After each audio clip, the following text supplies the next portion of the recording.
Milk and dairy foods, nutrition, processing and healthy ageing, আপনার লেখা বই। গবেষণা প্লাস হচ্ছে যারা স্বাস্থ্য সচেতন মানুষ তাদের উপকার হবে, এবং যারা খামারি কৃষক পর্যায়ে আছে বা প্রফেশনাল তাদের উপকার।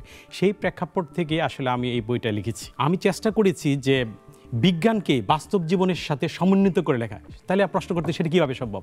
একজন রিডারকে আকর্ষণ করার জন্য, একজন প্রফেশনাল পিপলকে আকর্ষণ করার জন্য যে সমস্ত বিষয় থাকা উচিত এই বই আছে। কি আছে?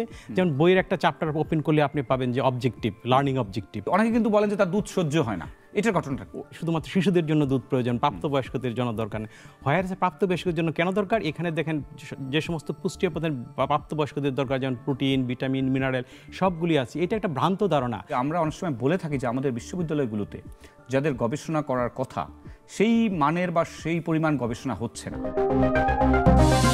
বই ভালোবাসি তোমারে দেখবেন প্রতিদিন সন্ধ্যা 5:45 প্রযোজনা রানা ইসলাম, নিবেদক ব্যাংকক।